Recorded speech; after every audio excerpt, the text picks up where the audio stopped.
जी अस्सलाम वालेकुम। कैफेट आज के लेक्चर का आगाज़ करते हैं। Lecture number 6। आज के लेक्चर में चैप्टर 1 को हम कंक्लूड करेंगे। लास्ट लर्निंग ऑब्जेक्टिव है introduction to IFEA and IAASB।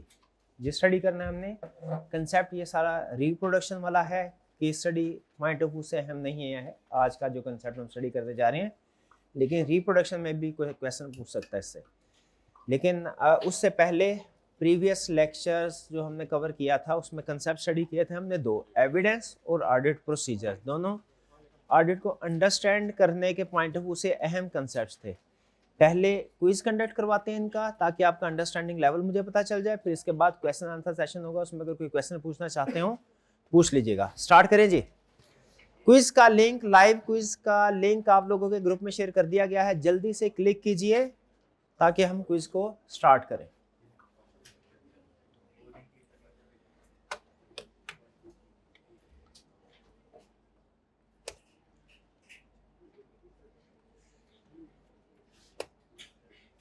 चलिए भाई जल्दी से कीजिए, CRN नंबर अपना लिख लीजिए ताकि हम स्टार्ट करें।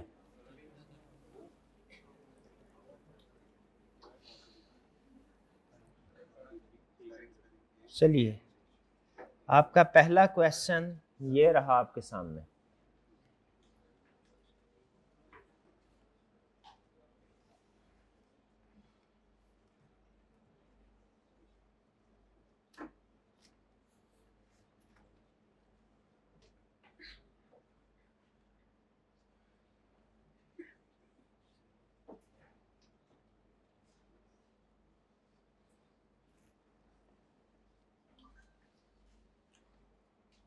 जी कह रहा है ड्यूरिंग ऑडिट ऑफ टेक्सटाइल एक शीट्स प्रोवाइड की गई है उससे और limited number of sample test किए गए। Most evidence relied on internally prepared schedule. What should writer conclude? क्या सफिशिएंट एप्रोप्रिएट एविडेंस मिल गया? नहीं। क्यों नहीं मिला? क्योंकि इंटरनल एविडेंस यूज किया गया है और आपको पता है इंटरनल एविडेंस लेस रिलायबल होता है। लेस रिलायबल का मतलब क्या है? वो कि वो एप्रोप्रिएट नहीं है। तो एविडेंस जो है वो कह रहा है और लिमिटेड टेस्ट सिर्फ यूज किया गया। यहाँ पे वर्ड यूज किया उसने लिमिटेड, ये अहम लफ्ज है, यानी कि सफिशिएंट एविडेंस नहीं है। क्या एविडेंस इज सफिशिएंट या नॉट सफिशिएंट? इनसफिशिएंट। क्यों? Because high risk areas require more extensive substantive testing. इसमें एक अहम लफ्ज था हाई रिस्क। हाई रिस्क में तो हाई प्रोसीजर होने चाहिए या लो प्रोसीजर? हाई। जबकि यहाँ पे उसने वर्ड यूज किया है limited number of samples. Limited number of samples का मतलब क्या है? कि लो वर्क किया गया, कम काम किया गया, तो ये सफिशिएंट नहीं है। करेक्ट। Next question 2।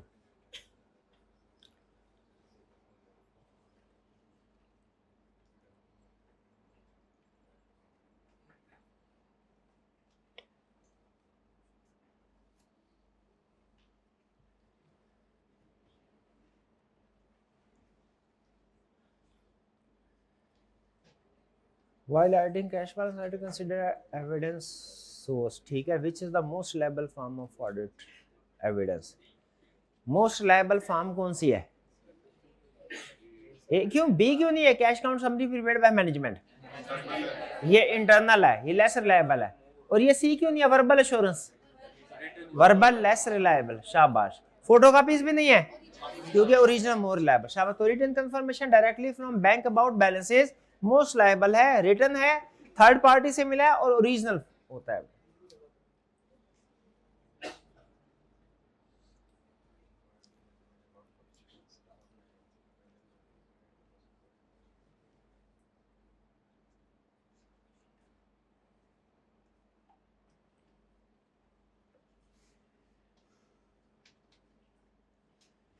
मैनेजर ने वर्बली तो एक्सप्लेन कर दिया है, एविडेंस ने दिया।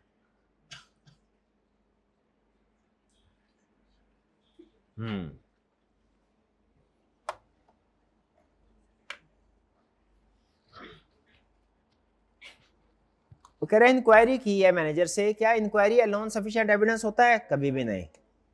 हमेशा इसे कॉरोबरेट करना चाहिए, कंफर्म करना चाहिए अदर एविडेंस के साथ।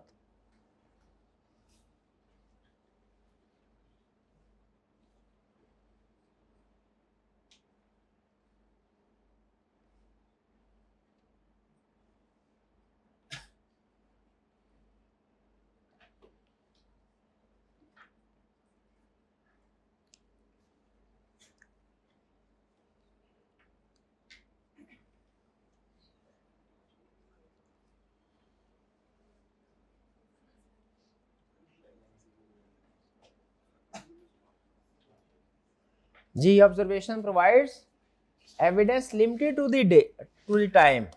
ठीक है, आर्डर के सामने तो बड़ा एफिशिएंटली काम किया, जैसे ही आर्डर निकला वहां से सारा काम वापस रख दिया उन्होंने। तो इस समय कौन सी लिमिटेशन हमारे सामने आती है? ऑब्जर्वेशन लिमिटेड होती है सिर्फ और सिर्फ टाइम ऑफ जो एविडेंस, टाइम ऑफ ऑब्जर्वेशन तक।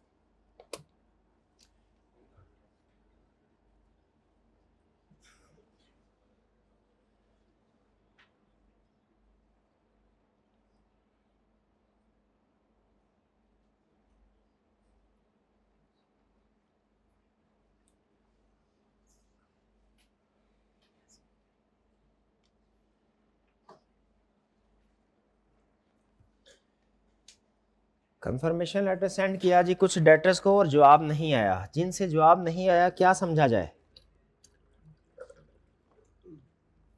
क्या एविडेंस मिल गया या कि कोई दूसरे तरीके से ट्राई करनी चाहिए? ये एक बहुत अहम रूल है ऑडिट का कि अगर आप किसी एक सोर्स से आपको एविडेंस नहीं मिला तो आपने उसको स्किप नहीं करना, बल्कि क्या करना है? अल्टरनेट ऑडिट प्रोसीजर परफॉर्म करने, किसी अल्टरनेट सोर्स से एविडेंस हासिल करने की कोशिश करनी है। ये रूल याद रखिएगा, ये फ्रीक्वेंटली यूज होगा ऑडिट में।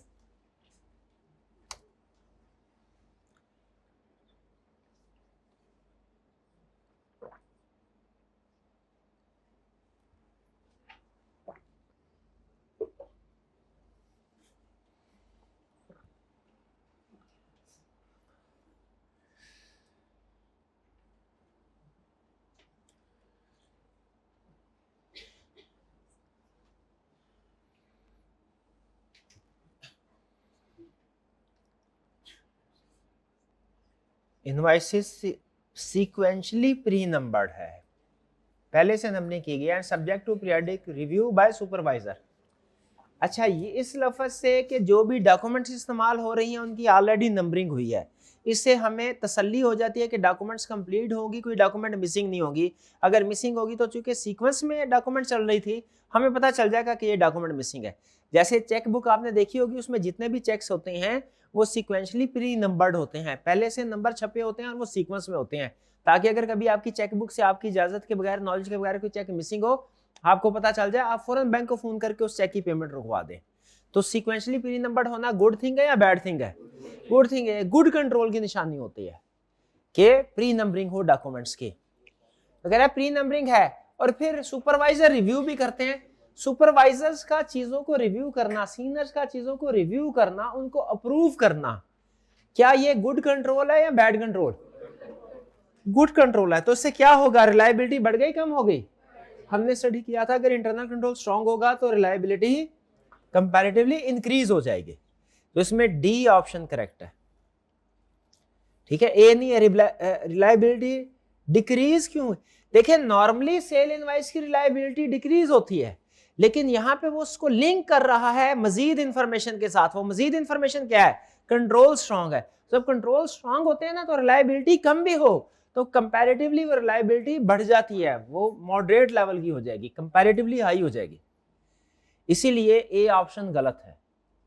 अगर मैं आपसे सिर्फ सेल इनवाइस की बात करता ना, आगे कंट्रोल को लिंक ना करता, फिर ए ऑप्शन ठीक होनी थी। Next,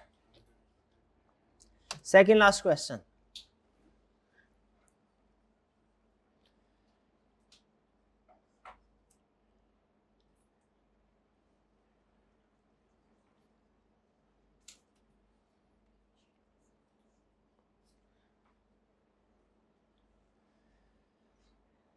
Auditor inspected land title deeds held by Urban Properties Limited. Which financial statement assertion is best supported by this evidence? Title document select किए हैं, टाइटल डीड्स चेक करने से क्या पता चलता है? क्या ये पता चलता है टाइटल डीड चेक करने से कि लैंड एग्जिस्ट करता है कि नहीं?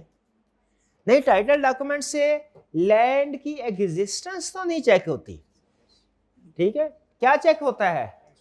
राइट्स ऑफ ऑब्लिगेशन के टाइटल डॉक्यूमेंट से, टाइटल डॉक्यूमेंट मतलब ओनरशिप डॉक्यूमेंट्स, उसमें अगर कंपनी का नाम लिखा होगा तो उससे पता चल जाएगा कि ये डॉक्यूमेंट्स किससे रिलेट करते हैं? कंपनी से। ये प्रॉपर्टी किससे रिलेट करती है? कंपनी से रिलेट करती है। वैल्यूएशन नहीं, वैल्यू का पता डॉक्यूमेंट्स, क्योंकि मार्केट वैल्यू तो चेंज होती रहती है। और कंप्लीटनेस क्या नहीं, इस ये कंप्लीटनेस भी कंफर्म नहीं होती। तो जब आप टाइटल डॉक्यूमेंट चेक करते हैं क्या चीज कंफर्म होती है? ऑब्लिगेशन। ये एज जूनियर मेरी गालबन पहली जॉब थी, तो मेरे सीनियर ने मुझे एक प्रोसीजर परफॉर्म करने को कहा कि क्लाइंट के बहुत से व्हीकल्स थे, ट्रांसपोर्टेशन का कुछ काम था उनका, व्हीकल्स थे। तो उन्होंने कहा जी व्हीकल्स के डॉक्यूमेंट्स चेक करो कि किसके नाम पे है। तो कुछ व्हीकल के डॉक्यूमेंट्स जो थे वो बैंक के नाम पे थे। वो कौन सा व्हीकल थे? बड़ा लीज पे लिए हुए थे। ठीक है, अब मुझे ये बताइए कि क्या जो लीज पे एसेट्स लिए हुए हैं वो कंप्लीटली एसेट के तौर पे शो होने चाहिए? वो नहीं होने चाहिए शो। ठीक है, वो डिपेंड करता है उसके ऊपर अकाउंटिंग के लीज की टर्म्स एंड कंडीशन क्या थी उनके ऊपर डिपेंड करता है। और अगर शो हो तो साथ में फिर हमने लायबिलिटीज को भी शो करवाना होता है। तो जब टाइटल डॉक्यूमेंट्स आप देखते हैं किसी चीज को, उससे क्या कंफर्म होता है? ओनरशिप, कि क्या इन इस एसेट का ट्रू ओनर कौन है। तो इसमें करेक्ट ऑप्शन हमारी बी है। एग्जिस्टेंस नहीं, एग्जिस्टेंस कैसे चेक? एग्जिस्टेंस याद रखे, जो टेंजिबल एसेट्स है उनकी एग्जिस्टेंस डॉक्यूमेंट्स देख के नहीं होती, फिजिकली उन एसेट्स को देख के होती है, टेंजिबल एसेट्स जितने भी होते हैं। चलिए जी, लास्ट क्वेश्चन।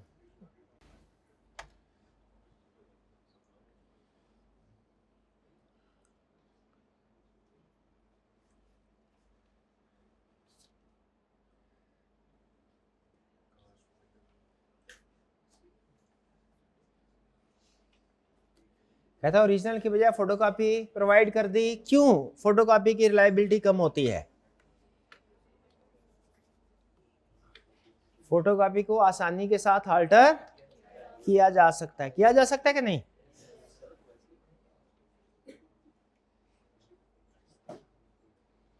करेक्ट। चलिए, ये हमारा क्विज था आज का, बस इतना ही क्विज जी। आज के टॉपर्स प्राइज शेयर कीजिए मेरे भाई जी। फर्स्ट पोजीशन किन की है? फर्स्ट पोजीशन, शाबाश। सेकंड पोजीशन किन की है?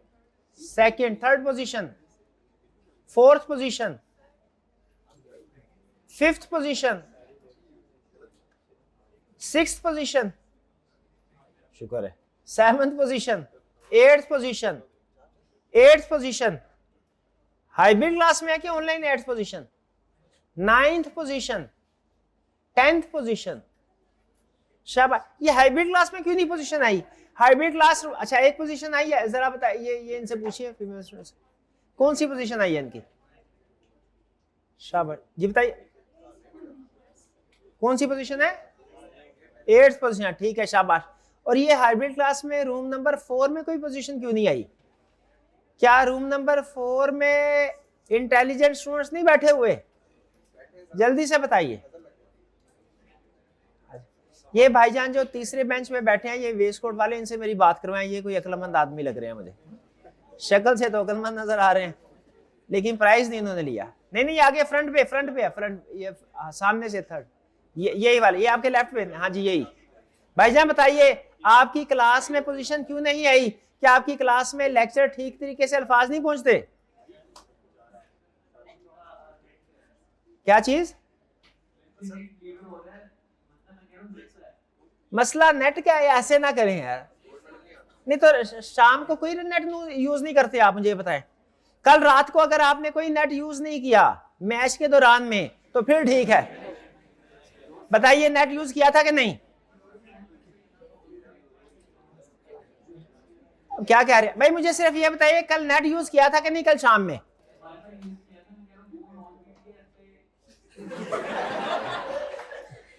मर्जी है भाईजान आपकी, आपके सारे मसले क्लास में आने। चलिए, अच्छा आप कोई क्वेश्चन हो प्रीवियस लेक्चर के हवाले से तो पूछ लीजिए। क्वेश्चन प्रीवियस लेक्चर में से कोई सवाल पूछना हो पूछ लीजिए। जी जी। अगर इंटरनल कंट्रोल स्ट्रांग है, लाइक कोई भी अगर डिटेल चाहिए वहां पर इंटरनल कंट्रोल्स ऑलरेडी स्ट्रांग है, क्वेश्चन भी था, तो उसमें अगर हमें कोई ऑडिट प्रोसीजर फर्दर अप्लाई करने तो फिर हम क्या अप्लाई करेंगे? हमारे ऑडिट के प्रोसीजर कितनी तरह के होते हैं पहले तो मुझे ये बताएं फटाफट। 7 टाइप्स हैं और फेजेस कितनी है? 3 फेजेस है, 3 फेजेस है। ठीक है, ब्रॉड फेजेस तो 2 ही है ना, रिस्क असेसमेंट प्रोसीजर और फर्दर प्रोसीजर। ठीक है, लेकिन हम नॉर्मली उन्हें फर्दर को 2 हिस्सों में क्लासिफाई करते हैं। ठीक, risk assessment procedure, test of control, substantive procedure. अच्छा, पहला सवाल मुझे ये बताइए, क्या रिस्क असेसमेंट प्रोसीजर हर ऑडिट में करना रिक्वायर्ड है? बिल्कुल। और इसमें 4 प्रोसीजर लाजमी परफॉर्म करने होते हैं, बाकी मर्जी है करें या ना करें। वो 4 कौन कौन से हैं? Inquiry, observation, inspection, analytical procedure. शाबाश। रिस्क असेसमेंट से आगे हैं टेस्ट ऑफ कंट्रोल। क्या टेस्ट ऑफ कंट्रोल करना रिक्वायर्ड है? टेस्ट ऑफ कंट्रोल रिक्वायर्ड नहीं है। अगर इंटरनल कंट्रोल स्ट्रांग हो, ये इफ के साथ है, इफ अगर इंटरनल कंट्रोल स्ट्रांग हो हम टेस्ट ऑफ कंट्रोल परफॉर्म करते हैं, अगर इंटरनल कंट्रोल्स वीक हो टेस्ट ऑफ कंट्रोल परफॉर्म नहीं करते। अच्छा, फर्ज करें इंटरनल कंट्रोल स्ट्रांग है बल्कि बेहतरीन है, क्या सब्सटेंटिव प्रोसीजर को ओमिट कर सकते हैं? इसका जवाब है नहीं। अगर इंटरनल कंट्रोल स्ट्रांग हो गए, किसी भी, याद ही रखिए ये तीनों तरह के प्रोसीजर हर एरिया में परफॉर्म होते हैं। सेल्स में तीनों तरह के, रिस्क असेसमेंट भी test of control, substantive procedure अगर टेस्ट ऑफ कंट्रोल कर रहे हैं तो, परचेज में भी इस तरीके से, पेरोल में भी इस तरीके से। अगर मुझे बताइए कि पेरोल में टेस्ट ऑफ कंट्रोल्स परफॉर्म किए, पता चला कंट्रोल्स वेरी स्ट्रांग है, क्या सब्सटेंटिव प्रोसीजर को ओमिट कर सकते हैं कि परफॉर्म ही ना करें? इसका जवाब है नहीं। सब्सटेंटिव कंट्रोल जितने मर्जी स्ट्रांग हो, सब्सटेंटिव प्रोसीजर आपने परफॉर्म करने ही करने हैं। हाँ, इतनी रियायत है कि अगर कंट्रोल स्ट्रांग है तो सब्सटेंटिव प्रोसीजर रिड्यूस कर दे, लेकिन खत्म नहीं करने। कम कर सकते हैं, सब्सटेंटिव प्रोसीजर खत्म नहीं करने। तो इंटरनल कंट्रोल जितने मर्जी स्ट्रांग हो, सब्सटेंटिव प्रोसीजर परफॉर्म करने ही करने हैं। क्लियर जी? ये क्वेश्चन हो गया। इसके अलावा कोई क्वेश्चन जी? इंटरनल कंट्रोल को चेक करने के लिए कोडिंग आनी चाहिए? बिल्कुल भी नहीं आनी चाहिए। कोई कोडिंग नहीं आनी चाहिए। कुछ एनालिटिकल टूल्स होते हैं जो वो यूज कर सकते हैं, ठीक है, वो यूज कर सकते हैं। वो फर्म उनकी ट्रेनिंग प्रोवाइड करती है। याद रखे, प्रैक्टिस में आपको जब आपकी ट्रेनिंग होगी तो आपको जो जो टूल्स ऑडिट के दौरान में यूज करने हैं वो फर्म आपको सिखाती है, अप्लाई करवाती है, ठीक है। उसके लिए कोडिंग जरूरी नहीं है। और हाँ, एआई का यूज होना जरूरी है। बल्कि हमारे इस दफा जो हमारे सिलेबस में जो कुछ चीजें ऐड हुई हैं उनमें एक चीज ये भी है, ऑटोमेटेड टूल्स एंड टेक्निक्स। उनमें यही कह रहा है कि कैसे हम अपने ऑडिट प्रोसीजर में एआई को और लेटेस्ट टेक्नोलॉजी को यूज कर सकते हैं। ये हम कंसेप्ट स्टडी करेंगे, लेकिन उसमें कहीं पे भी प्रोग्रामिंग कोडिंग नहीं शामिल, आना जरूरी नहीं, ना ही सीखनी है। और कोई क्वेश्चन? प्लॉजिबल रिलेशनशिप क्या होता है? हाँ, शाबाश, लिख लीजिए। आपको कोरिलेशन पता है क्या होता है? कोरिलेशन, और भाई स्टैट में पढ़ा नहीं कोरिलेशन। कोरिलेशन का मतलब अगर एक आइटम इंक्रीज हो रही हो तो दूसरी आइटम भी इंक्रीज हो रही है, ये कोरिलेशन होता है। एक इंक्रीज तो दूसरी इंक्रीज या डिक्रीज, कोरिलेशन होता है। क्या आपको ये पता है फाइनेंशियल स्टेटमेंट्स में भी कुछ आइटम्स ऐसी होती हैं, कुछ एरियाज ऐसे होते हैं जिनका एक दूसरे के साथ कोरिलेशन होता है? क्या आपको ये पता है? नहीं पता? अब सुन लीजिए कि फाइनेंशियल स्टेटमेंट के कुछ अकाउंट्स, कुछ एरियाज ऐसे हैं जिनका एक दूसरे के साथ कोरिलेशन है। मतलब एक इंक्रीज हो तो दूसरा भी इंक्रीज होगा। जैसे लोन और इंटरेस्ट एक्सपेंस, लोन इंक्रीज होगा तो इंटरेस्ट एक्सपेंस भी इंक्रीज होगा। दोनों में कोरिलेशन आ गया कि नहीं आ गया? अच्छा, इसके अलावा जैसे डेप्रिसिएशन और fix assets, fix assets increase होंगे तो डेप्रिसिएशन भी इंक्रीज होगा। बताइए कोरिलेशन आ गया कि नहीं आ गया? इस कोरिलेशन को हम ऑडिट में प्लॉजिबल रिलेशनशिप कहते हैं। प्लॉजिबल रिलेशनशिप कोरिलेशन का ही दूसरा नाम है ऑडिट में।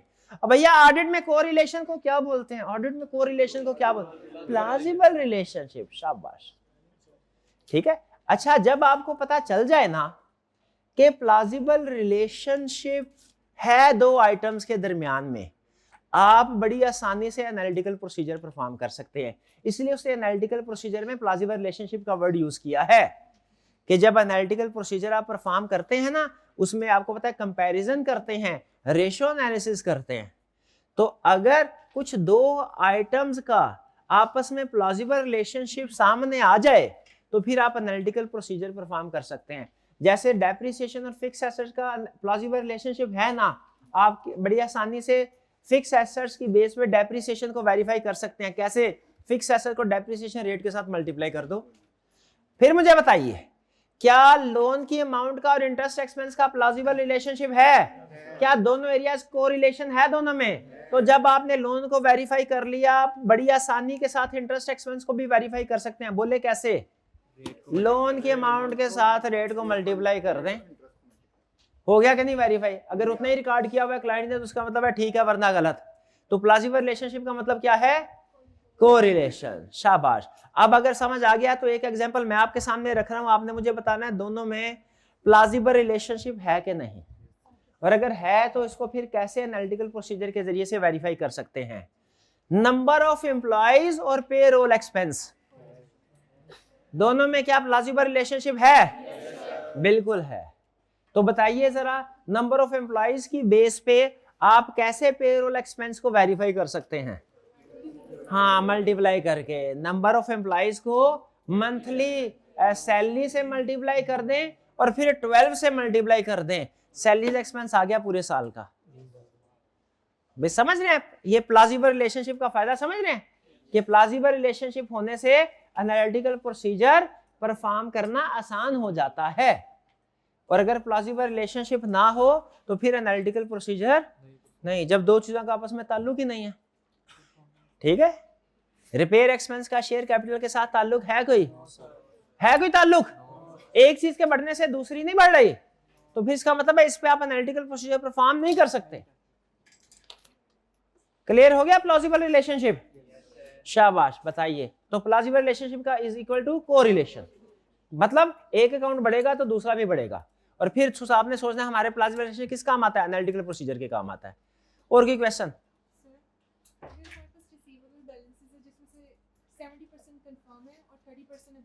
कंफर्म नहीं है, अब उनमें जो इनकंसिस्टेंसी है जिसमें हम ये डिटरमाइन करते हैं कि ओवर स्टेटमेंट या अंडर स्टेटमेंट, ताकि हम आगे से ये देख लें कि हमने सपोर्टिंग डॉक्यूमेंट्स को अगेंस्ट रिकॉर्डेड ट्रांजैक्शंस करना है या वाइस वर्सा। तो अब इस केस में बाकी जो 30% जो अभी कंफर्म नहीं है उनको हम ये कैसे पता करेंगे कि ये ओवर स्टेटेड है या अंडर स्टेटेड है? देखिए, जब हम किसी एरिया को वेरीफाई करते हैं ना, चाहे सेल्स हो चाहे परचेज, अभी तो आपको सिर्फ बेसिक लेवल के कंसेप्ट सिखाए जा रहे हैं, ये डिटेल क्वेश्चन है थोड़ा, लेकिन मैं एक्सप्लेन कर देता हूँ। जब हम किसी एरिया को वेरीफाई करते हैं तो उसमें हम उसको मुख्तलिफ एंगल से वेरीफाई करते हैं।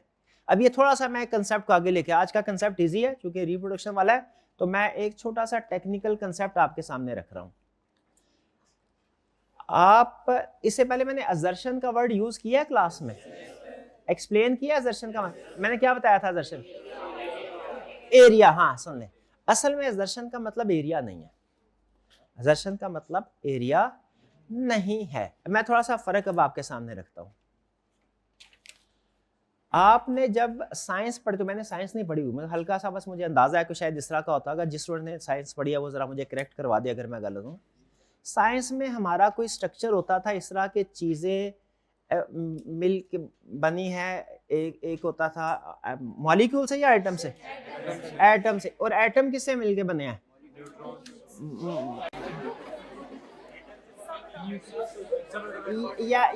यानी मिनिमम स्ट्रक्चर कौन सा है? Minimum atom. एटम के ऊपर कौन सा स्ट्रक्चर? मॉलिक्यूल। और उससे ऊपर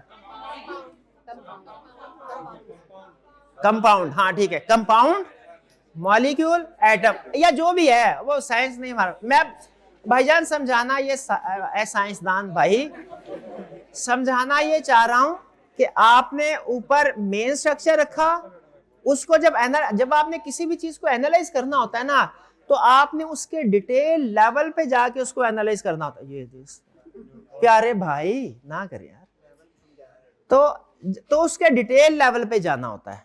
ठीक है, जैसे किसी भी आपने मैटर को अंडरस्टैंड करना हो तो उसके एटम लेवल तक जाएंगे, ऐसा ही है। अच्छा, उसी तरीके से जो हमारी फाइनेंशियल स्टेटमेंट्स होती है ना, याद रखें, जो हमने वेरीफाई करनी है हमारी फाइनेंशियल स्टेटमेंट, ये भी ऐसा नहीं होता कि आपने फाइनेंशियल स्टेटमेंट्स को वेरीफाई करना। भैया एक मिनट दीजिएगा, फाइनेंशियल स्टेटमेंट्स को वेरीफाई करना है ना, तो ये सारी फाइनेंशियल स्टेटमेंट एक ही झटके में वेरीफाई, ऐसा नहीं है। आपको इसको ब्रेक डाउन करना पड़ता है डिफरेंट एलिमेंट्स में, फिर उन एलिमेंट्स को फर्दर ब्रेक डाउन करना पड़ता है सब एलिमेंट्स में।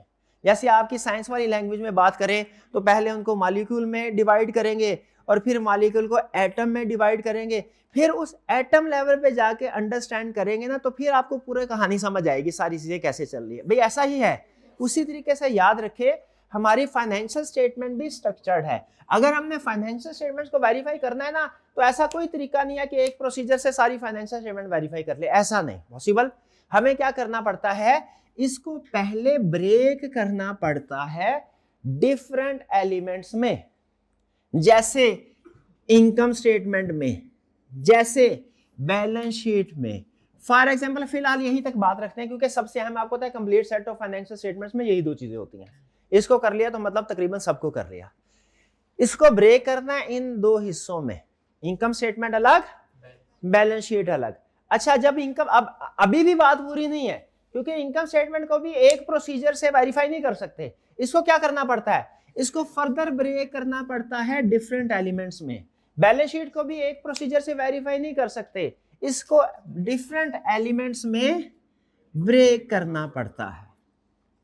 ऐसा ही है, ये कहलाता है फाइनेंशियल, सिंगल फाइनेंशियल स्टेटमेंट, ये कहलाता है सिंगल फाइनेंशियल स्टेटमेंट, ये कहलाता है complete set of financial statement. यानी दो तीन चीजें और भी ना, टोटल 5 चीजें हैं।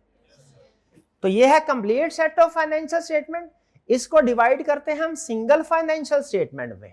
फिर हर सिंगल फाइनेंशियल स्टेटमेंट के आगे एलिमेंट होते हैं, जैसे सेल्स, जैसे पेरोल, जैसे डेटर्स, जैसे इन्वेंट्री। समझ रहे हैं भाई, स्ट्रक्चर समझ रहे हैं कि नहीं?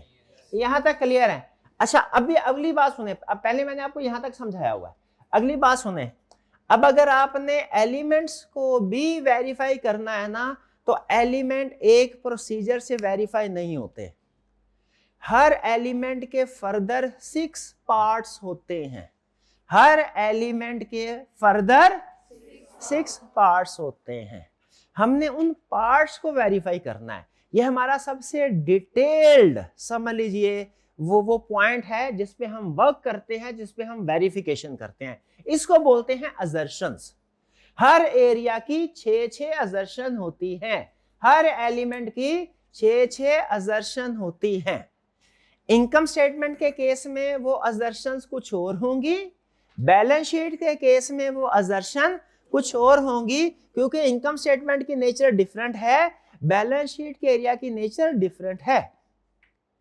ठीक है, वो असर्शंस है इनकम स्टेटमेंट के अलग, बैलेंस शीट के। जैसे डेटर्स है, डेटर्स की आगे 6 असर्शंस होंगी। कितनी होंगी?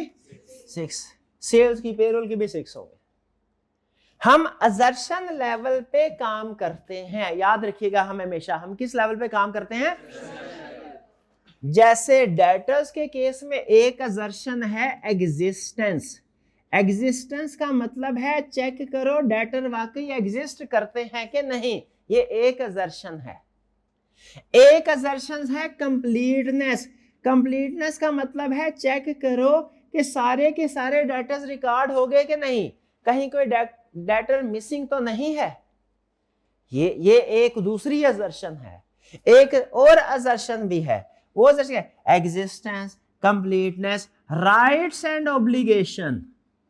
कि देखो आप, हमारे क्लाइंट का वाकई इस डेटर के ऊपर राइट है कि नहीं।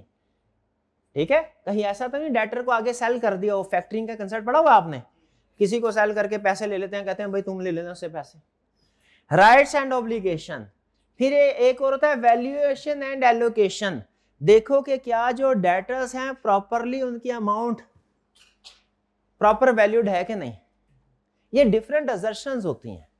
अभी टॉपिक नहीं है असर्शन का, वरना मैं आपको सारी असर्शन एक एक एग्जांपल करके बताता। अभी सिर्फ आपको कंसेप्ट समझा रहा हूं। इसे कहते हैं असर्शन लेवल। एरिया लेवल अलग चीज है, असर्शन लेवल अलग। इससे पहले मैंने आपको असर्शन और एरिया इकट्ठे ही पढ़ाया हुआ था। अब मैंने आपको दोनों को डिफरेंशिएट कर दिया। अब आपको असर्शन लेवल समझ आ गया क्या है? ठीक है, तो हम जो काम करते हैं वो किस लेवल पे करते हैं? असर्शन।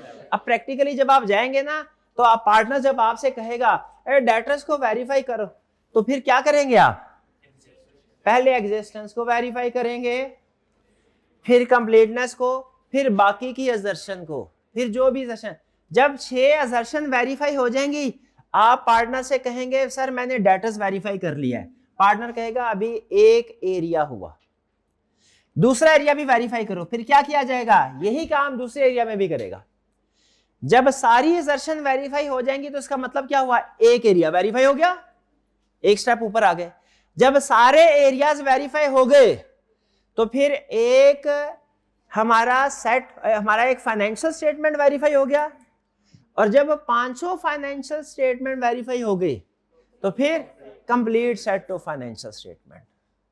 समझ रहे हैं, असर्शन से ऊपर एरिया, एरिया से ऊपर सिंगल फाइनेंशियल स्टेटमेंट, उससे ऊपर complete set of financial statement. ठीक है, यहां ऊपर से नीचे आ जाएं। जब हमने फाइनेंशियल स्टेटमेंट को वेरीफाई करना है तो क्या करना है, फाइनेंशियल स्टेटमेंट अलग, सिंगल फाइनेंशियल स्टेटमेंट अलग अलग करनी है।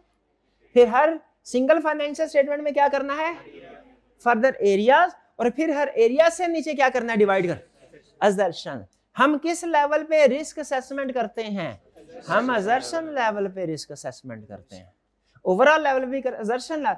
हम टेस्ट ऑफ कंट्रोल परफॉर्म करते हैं किस लेवल पे, असर्शन लेवल। हम सब्सटेंटिव प्रोसीजर परफॉर्म करने किस लेवल पे, तो असर्शन लेवल हमारा वो most detail point of focus है, वर्क है जिसको हमने चेक करना है।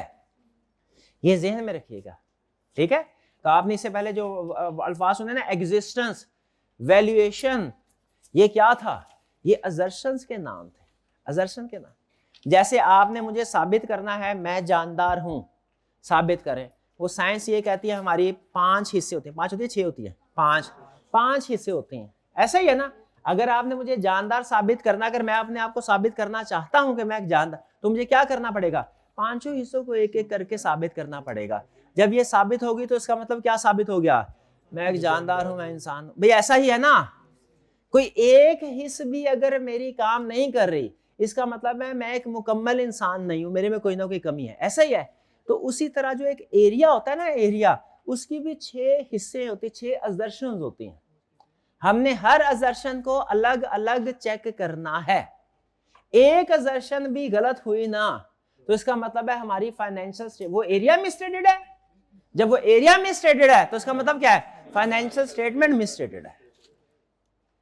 तो ये असूल ज़हन में रखिएगा। ये स्ट्रक्चर थोड़ा सा बनाना चाहे तो चाहे बना लें, लेकिन ये हमेशा ज़हन में रखिएगा, area is subdivided into assertion and we perform procedure at assertion level.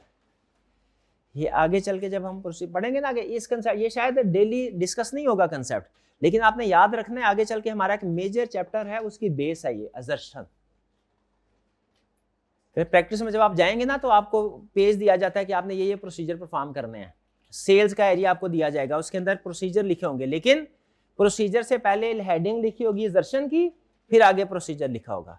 याद रखिएगा, हमने हर असर्शन को वेरीफाई करना है कि कुछ को वेरीफाई करना है, कुछ को नहीं, हर असर्शन को वेरीफाई करना है।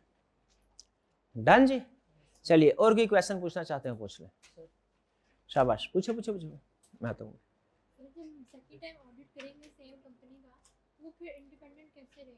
क्या सेकंड टाइम हम ऑडिट करेंगे इसी कंपनी का, वो इंडिपेंडेंट होगा कि नहीं।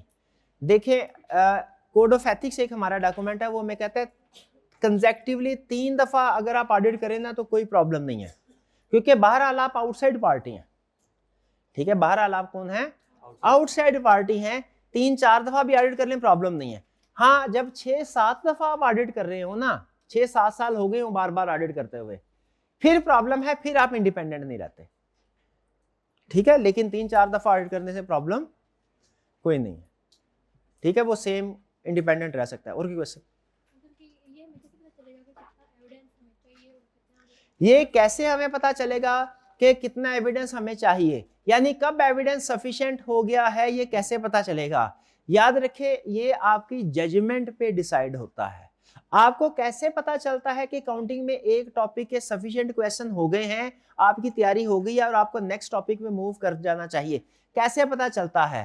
क्या करीब कोई थर्मामीटर रखा होता है, वो अपने साथ लगाते हैं, पता चला भाई इस कंसेप्ट की तैयारी इतनी हो गई? ऐसा नहीं होता। कैसे डिसाइड करते हैं? जजमेंट की बेस पे, प्रोफेशनल जजमेंट की बेस पे। ठीक है, तो प्रैक्टिस में भी ऐसे ही होता है, आपको प्रोफेशनल जजमेंट की बेस पे पता चल जाता है कि अब इस एरिया में कोई प्रॉब्लम नहीं रही। अब हम आगे चलते हैं। और कोई क्वेश्चन? चलिए, आज के कंसेप्ट की तरफ चलते हैं। आज का कंसेप्ट कोशिश कीजिएगा जरा अटेंटिव होकर सुन लें। केस स्टडी के पॉइंट ऑफ व्यू से अहम नहीं है, लेकिन इसमें कुछ चीज़ें ऐसी है जो शायद CFAB लेवल पे आपके काम आएंगी, ठीक है। कैफ लेवल पे ये कंसेप्ट है, इसकी इतनी रेलिवेंस नहीं है कैफ लेवल पे, लेकिन CFAB लेवल पे है। ये स्ट्रक्चर भैया रिलीज कर दीजिएगा, ये अपनी चाहिए। कंसेप्ट कहाँ से स्टार्ट होता है सुनने? कंसेप्ट इसी से स्टार्ट होता है, क्या ऑडिटर को भी रेगुलेट करने के लिए कोई अथॉरिटीज मौजूद हैं? इसका जवाब है बिल्कुल अथॉरिटीज मौजूद हैं। वो अथॉरिटीज नेशनल लेवल पे भी मौजूद हैं ऑडिटर को रेगुलेट करने, यानी ऑडिटर को भी कोई चेक करता है, ऑडिटर कंपनीज को चेक करता है, तो ऑडिटर को भी कोई चेक करता है कि ऑडिटर सही काम कर रहा है कि नहीं? इसका जवाब है यस करता है। नेशनल लेवल पे भी, इंटरनेशनल लेवल पे भी। नेशनल लेवल पे ICAP चेक करता है, इंटरनेशनल लेवल पे कौन चेक करता है? सवाल ये है। ICAP की चेकिंग हमारे सिलेबस का हिस्सा नहीं है, ICAP के बारे में कोई इंट्रोडक्शन नेशनल, लेकिन इंटरनेशनल लेवल पे कौन सा इदारा है जो हमारे ऑडिट प्रोफेशन को रेगुलेट करता है? ऑडिट प्रोफेशन को रेगुलेट करता है, ठीक है। जैसे इंटरनेशनल लेवल पे कौन सा इदारा है जो क्रिकेट को रेगुलेट करता है? ICC। उसी तरह क्या हमारे ऑडिट प्रोफेशन को भी कोई इदारा रेगुलेट करता है? इसका जवाब है बिल्कुल रेगुलेट करता है। ICAP जिसकी मेंबर बॉडी भी है, ठीक है, वो इदारा कौन सा है? वो है international foundation for ethics and audit. कौन सा इदारा? International federation for ethics and audit, ये इदारा है। अब ये नाम से जाहिर है कि ये इदारा एथिक्स को भी डील करता है और ऑडिट को भी डील करता है। ऑडिट के अलावा भी अदर एंगेजमेंट्स उनको डील करता है। यानी आसान अल्फाज में बोले तो ये वो इंटरनेशनल, नाम इसका है international foundation for ethics and audit, लेकिन ये ऑडिट प्रोफेशन को रेगुलेट करता है, ऑडिटर्स को रेगुलेट करता है, चाहे वो ऑडिट के अलावा कोई और काम भी कर रहे हो, ठीक है। ये इदारा एक नॉट फॉर प्रॉफिट ऑर्गेनाइजेशन है जिसका ऑब्जेक्टिव पब्लिक ट्रस्ट को प्रमोट करना है, public confidence over audit profession इसको प्रमोट करना है, और ऑडिटर्स के इंटरेस्ट को वॉच करना है। बाज़ औक़ात ऐसा होता है किसी कंट्री में रेगुलेशंस, जैसे सहाफ़ी हज़रात का होता है ना इदारा इंटरनेशनल, वो वॉच करता है कि किस कंट्री में कैसी सिचुएशन, कहीं पे कोई जुल्म ज्यादती हो रही हो तो वो आवाज़ उठाता है। उसी तरह ये भी अगर कहीं पे ऑडिटर्स को कोई प्रॉब्लम हो, कोई चीज़ उनके अगेंस्ट हो, तो ये वो इंटरनेशनल इदारा है जो उनके लिए आवाज़ उठाता है। क्या नाम है इसका? Foundation for ethics and audit. अच्छा, इसके दो बड़े पोर्शन हैं, एक है एथिक्स, एक है ऑडिट। ये शायद मैंने दोनों में फर्क पहले भी बताया। ऑडिट के स्टैंडर्ड्स पढ़ेंगे ना, ऑडिट के स्टैंडर्ड्स अलग है, एथिक्स के स्टैंडर्ड्स अलग है। ऑडिट के स्टैंडर्ड्स पढ़ेंगे, वो आपको सिखाएंगे आपने ऑडिट कैसे करना है, ऑडिटर कैसे बनना है। एथिक्स के स्टैंडर्ड पढ़ेंगे, आपको सिखाएंगे अच्छा ऑडिटर कैसे बनना है, गुड ऑडिटर। वो कहते हैं सिर्फ ऑडिटर नहीं बनना, क्या बनना है? Good auditor. जैसे हम कहते हैं ऑडिटर को इंडिपेंडेंट होना चाहिए, लेकिन कब ऑडिटर इंडिपेंडेंट होगा, कब नहीं होगा? अगर कोई प्रॉब्लम ऐसी फेस कर रहा है, सिचुएशन ऐसी फेस कर रहा है जिसमें इंडिपेंडेंस को खतरा है, तो उसे क्या करना चाहिए, इसके बारे में सारी गाइडेंस कहाँ मिलेगी? एथिक्स में। लेकिन अगर क्लाइंट की इन्वेंट्री एग्जिस्ट कर रही है, उस इन्वेंट्री को वेरीफाई कैसे करना है, ये गाइडेंस कहाँ मिलेगी? ऑडिट में। तो ये international foundation for ethics and audit क्या है? नॉट फॉर प्रॉफिट ऑर्गेनाइजेशन इदारा है। ये सपोर्ट करता है कौन सी एक्टिविटी को? Ethics, auditing and other assurance services. कौन सी? Other assurance services.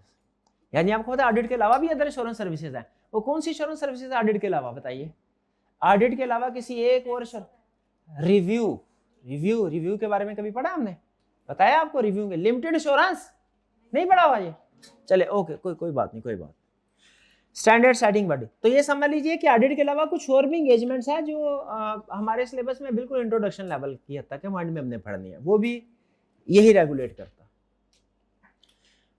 ठीक है। इसके दो बोर्ड है।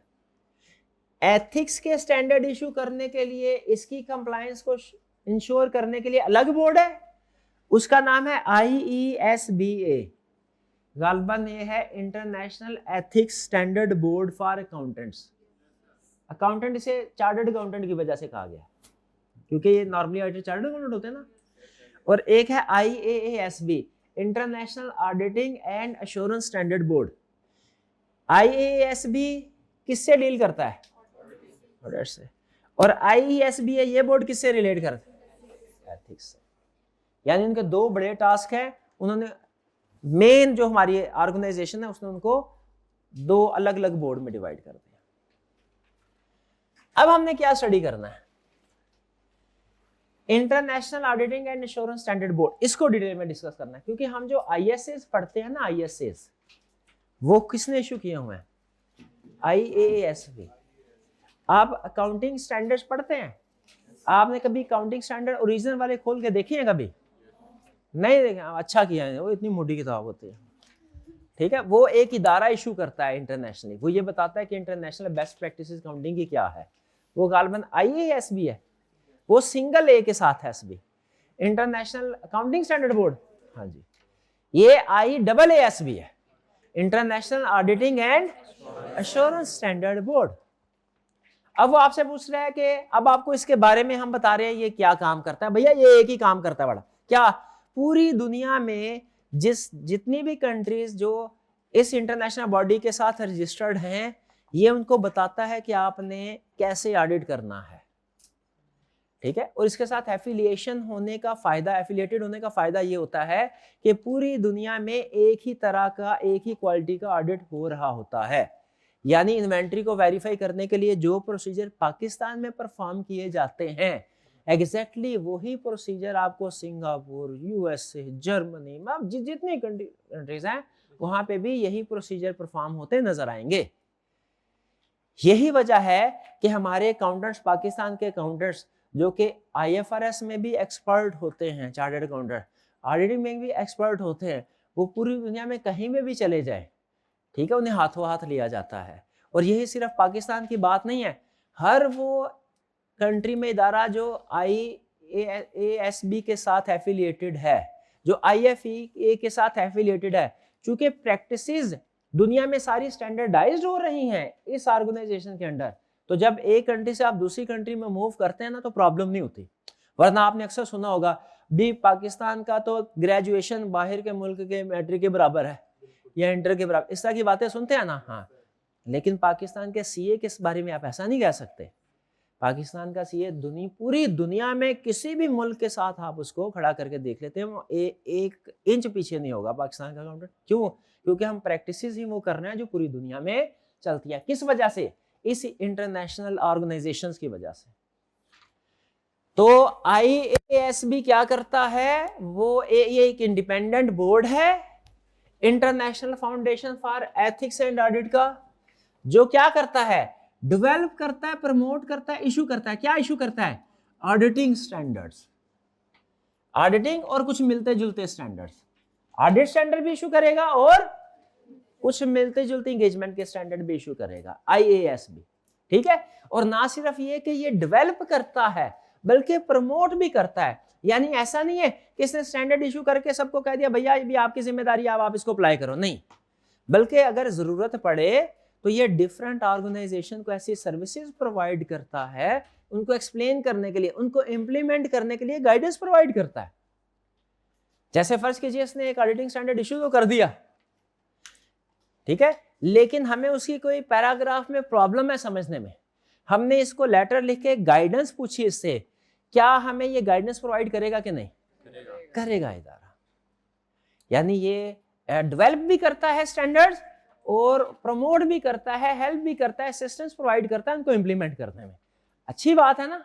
यानी सिर्फ हुक्म नहीं दिया उसने, उस हुक्म के ऊपर अमल कैसे करना है ये भी समझाता है। ये प्रैक्टिसिंग स्टेटमेंट्स होती हैं IAPS, प्रैक्टिस स्टेटमेंट, कि आपने इस ISA की रिक्वायरमेंट जो है ना, ये वाली जो पैराग्राफ 6 की रिक्वायरमेंट है, इसको कैसे अप्लाई करना है। जो मुश्किल पैराग्राफ होते हैं ना, उनको समझाने के लिए ये प्रैक्टिस स्टेटमेंट्स भी इशू करता है, समझ लीजिए गाइडेंस इशू करता है। लेकिन जो IAPS होती है ना, यानी प्रैक्टिसिंग स्टेटमेंट्स, उनका स्टेटस ISA के बराबर नहीं होता। किसका स्टेटस ऊपर है वाला? ISA का स्टेटस, क्योंकि प्रैक्टिसिंग स्टेटमेंट तो सिर्फ हेल्पिंग मटेरियल के तौर पे यूज हो रहे हैं। IASB का रोल क्या है सुन लीजिए। पहला रोल, एग्जाम में रिप्रोडक्शन के क्वेश्चन में ये पूछ सकता है। अभी तक की डिस्कशन में ये पहला कंसेप्ट है, जो केस स्टडी वाला कोई भी कंसेप्ट नहीं आज के लेक्चर में। रिप्रोडक्शन वाले में पहला कंसेप्ट जो वो पूछ सकता है वो ये है रोल ऑफ IASB क्या करता है? डेवलप करता है, इशू करता है क्या? ISAs, international standards on auditing, कि ऑडिट कैसे करना है। ठीक है, जैसे आपके जो काउंटिंग के स्टैंडर्ड भी इशू करते हैं कोई बॉडी। फिर इसके बाद क्या करता है? डेवलप करके इशू करता है, बस काम खत्म? नहीं नहीं नहीं, फैसिलिटेट करता है। क्या, किस चीज में फैसिलिटेट करता है? ISAs के जो मेंबर कंट्रीज हैं, जो मेंबर कंट्रीज हैं, वो इन ISAs को जो इसने इशू किया है इसको अडॉप्ट करें और उसको इंप्लीमेंट करे। उसमें फैसिलिटेशन यानी हेल्प प्रोवाइड करता है, हेल्प प्रोवाइड करेगा, एक्सप्लेन करेगा। Enhance audit assurance quality and consistency, इसकी वजह से पूरी दुनिया में ऑडिट एक क्वालिटी की वजह से हो रहा है, कंसिस्टेंट क्वालिटी की वजह से हो रहा है। वरना हर कंट्री का ऑडिट करने का अपना अपना तरीकाकार होता। ठीक है, क्या आप समझते हैं कि पूरी दुनिया में ऑडिट की प्रैक्टिस स्टैंडर्डाइज होनी चाहिए कि कंट्री टू कंट्री वेरी करनी चाहिए? तो स्टैंडर्डाइज होनी चाहिए, तो उसके लिए कोई सेंट्रल इदारे की भी जरूरत है जो ये इश्यू करता स्टैंडर्ड, गाइडेंस, वो ये इदारा। ठीक है, स्ट्रेंथन पब्लिक कॉन्फिडेंस, जाहिर है जब स्टैंडर्ड इंटरनेशनल लेवल पे वर्क होगा तो पब्लिक कॉन्फिडेंस तो ऑटोमेटिकली बढ़ेगा। अब वो आपको ये बता रहा है कि IASB कितनी तरह के इंटरनेशनल स्टैंडर्ड इशू कर सकता है। अब क्या समझाने लगा? इस यहां पे उसने समझाया IASB है क्या, काम क्या करता है। आपके ख्याल में जरा ये सारे काम इसके नजर मारे, 1 2 3 4, सबसे अहम इसका वर्क कौन सा लगा आपको? Develop and issue standards. हाँ जी, बिल्कुल ठीक है, डेवलप एंड इशू स्टैंडर्ड। अच्छा मुझे बताइए, ये स्टैंडर्ड्स को डेवलप करता है, इशू करता है, क्या सिर्फ ये इंटरनेशनल स्टैंडर्ड्स ऑन ऑडिटिंग को डेवलप और इशू करता है कि कुछ और स्टैंडर्ड्स भी इशू करता है जो हमारे प्रोफेशन से मिलते जुलते हैं? और भी करता है। अब यहाँ पे उसने सारी लिस्ट आपके सामने रख दी कि ये वो टाइप ऑफ इंटरनेशनल स्टैंडर्ड्स हैं जो कि IASB इशू कर रहा है। याद रखिएगा, इसमें एक होता है हमारा code of ethics. Code of ethics इसमें शामिल नहीं है। देखिए IASB क्या कोड ऑफ एथिक्स इशू कर रहा है? कोड ऑफ एथिक्स कौन इशू करेगा भला? उसके लिए अलग बॉडी है। ये सिर्फ एक ही स्टैंडर्ड इशू करेगी, कौन सा? Code of ethics. लेकिन IASB मुख्तलिफ तरह के स्टैंडर्ड इशू करता है। जैसे सबसे अहम जो स्टैंडर्ड इशू करता है, जो सबसे ज्यादा वेटेज है, वो क्या है? ये ऑडिट में यूज होते हैं। ठीक है, फिर इसके अलावा एक होता है चेकिंग। जब आपने चेकिंग करनी है हाई लेवल की तो उसको कहते हैं ऑडिट। जब आपने चेकिंग करनी है मॉडरेट लेवल की, यानी बहुत ज्यादा नहीं, हाथ खुला रखना, जिसे कहते हैं ना हाथ हल्का रखे चेकिंग करनी, उसे कहते हैं रिव्यू। रिव्यू के अलग से, रिव्यू में ऑडिट जितना काम नहीं होता, ऑडिट से कम काम होता है, लेकिन स्टिल कौन सा काम करना है रिव्यू में, कौन सा नहीं, ये कौन बताएगा? ISR standard. ऑडिट में कौन से प्रोसीजर परफॉर्म करने हैं, कौन से नहीं करने, ये कौन बताएगा? ISAs। कुछ एंगेजमेंट ऐसी होती हैं जो ऑडिट और रिव्यू के अलावा होती हैं, ऑडिट और रिव्यू के अलावा होती हैं। जैसे आपको पता है ये भी फाइनेंशियल स्टेटमेंट्स हैं। ऑडिट का मतलब क्या है? फाइनेंशियल स्टेटमेंट की वेरिफिकेशन करना हाई लेवल पे। रिव्यू का मतलब क्या है? फाइनेंशियल स्टेटमेंट की वेरिफिकेशन करना मॉडरेट लेवल पे। लेकिन आपको पता है क्या कि हम सिर्फ फाइनेंशियल स्टेटमेंट्स की नहीं, नॉन फाइनेंशियल इंफॉर्मेशन की भी वेरिफिकेशन कर सकते हैं। फाइनेंशियल इंफॉर्मेशन की वेरिफिकेशन तो कर ही सकते हैं, नॉन फाइनेंशियल की वेरिफिकेशन भी कर सकते हैं। क्या आपको पता है? ये नहीं पता? ये मैंने एग्जाम्पल क्लास में दी थी। सुने, मैं ये कहता हूं, फर्ज करें मैं ये कहता हूं कि मेरी सैलरी जो है वो है 2.5 लाख रुपए पर मंथ। क्या आप ये फाइनेंशियल इंफॉर्मेशन है कि नॉन फाइनेंशियल इंफॉर्मेशन? क्या आप इसको वेरीफाई कर सकते हैं? बिल्कुल। अगर वेरीफाई करेंगे हाई लेवल पे तो इसको क्या बोलेंगे? ऑडिट। वेरीफाई करेंगे मॉडरेट लेवल पे, इसको क्या बोले? रिव्यू। अच्छा, अब अगली बात सुने, मैं इन भाईजान के बारे में स्टेटमेंट देने लगा हूं। ये भाईजान बहुत मेहनती इंसान है। ये फाइनेंशियल इंफॉर्मेशन है कि नॉन फाइनेंशियल? क्या इसको आप वेरीफाई कर सकते हैं? इसका जवाब है यस। इसका जवाब, याद रखें, हम दुनिया की हर चीज को, हर स्टेटमेंट को वेरीफाई कर सकते हैं। ये आपने अपने आप को समझाना है एज प्रोफेशनल। क्या? दुनिया की हर स्टेटमेंट को हाँ, ये आप कह सकते हैं कि फाइनेंशियल इंफॉर्मेशन को वेरीफाई करना आसान है, नॉन फाइनेंशियल को वेरीफाई करना मुश्किल है। पिछले सेशन तक हम नॉन फाइनेंशियल इंफॉर्मेशन का कंसेप्ट भी नहीं शेयर करते थे, सिलेबस में होता ही नहीं था। इस दफा सिलेबस में है नॉन फाइनेंशियल इंफॉर्मेशन। तो मुझे बताइए, मेरे प्रोसीजर थोड़े डिफरेंट होंगे, लेकिन मैं इसको भी वेरीफाई, आप बताइए, मैं आपसे ये कहता हूं ये नॉन फाइनेंशियल इंफॉर्मेशन है, ये भाईजान मेहनती है, आप इसको कैसे वेरीफाई करेंगे?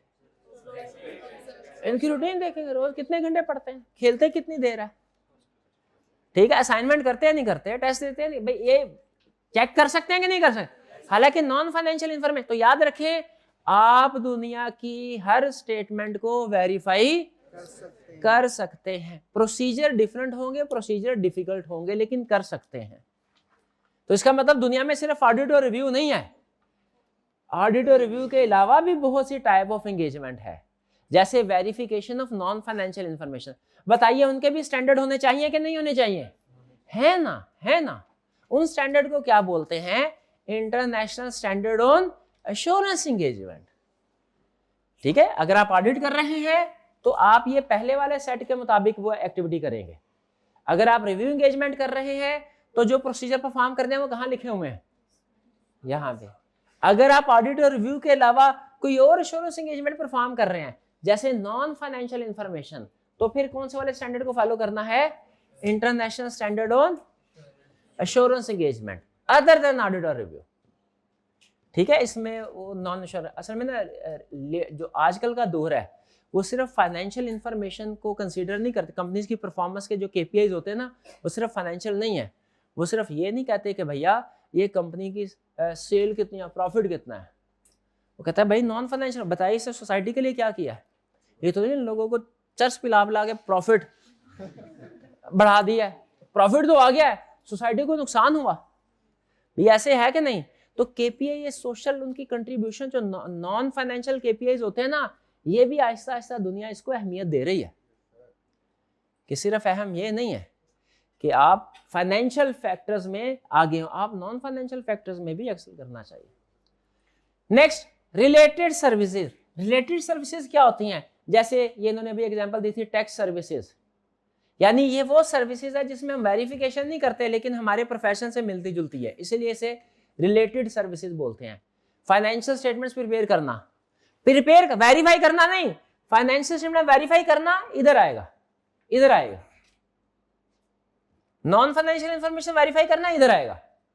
लेकिन अगर इस फाइनेंशियल इंफॉर्मेशन को प्रिपेयर नहीं करना, वेरीफाई नहीं करना, प्रिपेयर करना है, वो वाली एक्टिविटी क्या आईएसएस के मुताबिक होगी? नहीं, ये तो वेरिफिकेशन सिखाते हैं। आईएसआरई के मुताबिक होगी? ये तो वेरिफिकेशन सिखाते हैं। इसके मुताबिक होगी? तो वेरिफिकेशन किसके मुताबिक होगी? वो ISRS, international standard on tax services, preparation of financial statement services, और कोई इस तरह की मिलती जुलती सर्विसेज जो है ना, वो हम फिर जब क्लाइंट हमें ये कहता है सर जी ऑडिट करवाने नहीं आया, आप समझे ऑडिट करवाने आया, मैं ऑडिट करवाने नहीं आया, मैं तो फाइनेंशियल स्टेटमेंट्स प्रिपेयर करवाने आया हूँ, क्या कर सकते हैं? हाँ, क्या बिल्कुल कर सकते हैं, उसके अलग पैसे होंगे, कर सकते हैं। ठीक है, लेकिन याद रखिएगा, अगर हम फाइनेंशियल स्टेटमेंट प्रिपेयर करते हैं ना किसी क्लाइंट की, फिर उसका ऑडिट हम नहीं कर सकेंगे। हाँ, अपना काम सेल्फ रिव्यू थ्रेट आ जाएगा, ऑडिट फिर कोई और कर। फिर इसके बाद क्या है? Quality management. क्वालिटी मैनेजमेंट ये कहता है कि आपको जो काम भी करना चाहिए क्वालिटी के साथ करना चाहिए। किसके साथ करना चाहिए? क्वालिटी के साथ। Quality in everything we do होना चाहिए कि नहीं ऐसा? हाँ जी। तो क्वालिटी को इंश्योर करने के लिए वर्क क्वालिटी, वर्क एक्सीलेंस, दुनिया की बेस्ट प्रैक्टिसेस को फॉलो करने के लिए कि किस तरीके से काम किया जाए, यानी काम करने का तरीकाकार क्या होगा, ये वो हमें सिखाता है। क्वालिटी मैनेजमेंट के स्टैंडर्ड है कि इसमें फर्म की क्या रिस्पॉन्सिबिलिटीज है, कि किस तरह का एनवायरनमेंट हो। इसमें वो आपको ये नहीं बताएगा कि किसी एरिया की वेरिफिकेशन कैसे करनी है, वो इधर नहीं बताएगा, वो इधर बताएगा। लेकिन यहाँ पे वो इस तरह की चीजें बताएगा कि फर्म के अंदर एक टीम मेंबर, पार्टनर ऐसा होना चाहिए जो सबकी निगरानी करे, सबको डायरेक्शंस दे। कोई प्रॉब्लम है, लड़ाई झगड़े हो जाएंगे टीम मेंबर्स के आपस में, तो उन डिस्प्यूट्स को रिजॉल्व कैसे करना है, ठीक है, क्लाइंट के साथ कोई डिसएग्रीमेंट हो जाए क्या, इस तरह की चीजें, क्वालिटी को कैसे इंश्योर करना है।